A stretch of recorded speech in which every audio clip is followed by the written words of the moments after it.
यूँ तो आपने सरकारी स्कूल में कई तरह के शिक्षक देखे होंगे, लेकिन भीलवाड़ा की एक सरकारी स्कूल में एक ऐसा प्रिंसिपल है जो खुद अपनी आंखों से देख नहीं सकते, लेकिन वह स्कूल में पढ़ने वाले बच्चों का भविष्य उज्जवल बना रहे हैं। उनके संघर्ष की कहानी की बात की जाए तो 5 साल की उम्र में उनकी आंखें चली गई और बाद में करीब 18 साल परिवार से दूर रहने के बाद उन्होंने शिक्षक का मुकाम हासिल किया और लगातार मेहनत करते हुए आज वह भीलवाड़ा शहर की एक सरकारी स्कूल में प्रिंसिपल बन गए।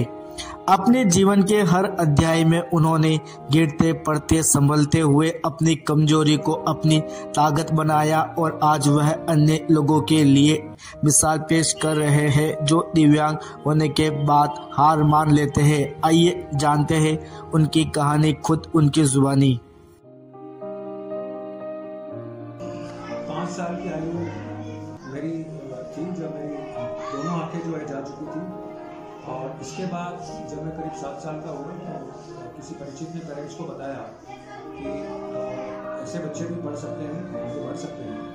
तो मेरा दाखिला जो है राजकीय उच्च माध्यमिक विद्यालय अजमेर में, क्योंकि स्पेशल स्कूल था फॉर द ब्लाइंड, वहाँ करवाया गया और कक्षा 1 से कक्षा 12 तक मैंने वहाँ पर अध्ययन किया।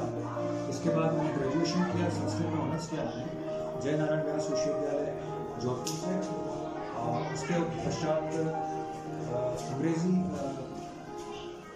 साहित्य में मैंने पोस्ट ग्रेजुएशन किया अजमेर से महर्षि दयानंद विश्वविद्यालय से, और उसके पश्चात मैंने बीएड किया है उदयपुर से। उसके बाद मैंने संस्कृत साहित्य में पोस्ट ग्रेजुएशन किया जय नारायण व्यास विश्वविद्यालय से। अध्ययन को लेकर लगभग 18 वर्ष अपने पेरेंट्स से दूर रहा।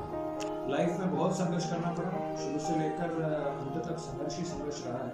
वैसे देखें तो संघर्ष तो आज भी है, चलने फिरने में सब संघर्षों का सामना है। लेकिन शुरुआत में जब वहाँ पर मेरा दाखिला करवाया गया, वो बोर्डिंग स्कूल था और उसके चलते वहाँ पर हमें आत्मनिर्भर ही रहना होता था। तो बहुत चुनौतियाँ होती थी, क्योंकि मोबाइलिटी उस समय थी नहीं। एक बार का किसी बड़े हॉल में चले जाते तो वहाँ से वापस निकलना भी मुश्किल होता था। सीढ़ियों पर चढ़ते तो गिर जाते, उतरते तो गिर जाते, ऐसी बहुत ऐसी समस्याएं आती रही। और धीरे धीरे फिर हमने ये सीख लिया कि किस तरह से चुनौती ही अपना जीवन है, इसी को करते हुए अपने को आगे बढ़ना है। तो मैं बच्चों को मोटिवेट करने के लिए एक बार प्रायः कहा करता हूँ कि आपको मुझे देखना चाहिए, मैं आपके सामने हूँ, एज ए प्रिंसिपल यहाँ पर वर्किंग में हूँ। मेरी दोनों जो है आंखें नहीं है, उसके बावजूद भी मैं इस मकाम तक पहुंच सकता हूँ, स्तर तक पहुंच सकता हूँ। आपके पास सब कुछ है, आप जिस क्षेत्र में जाना चाहें जा सकते हैं, केवल आपको अपने संकल्प को मजबूत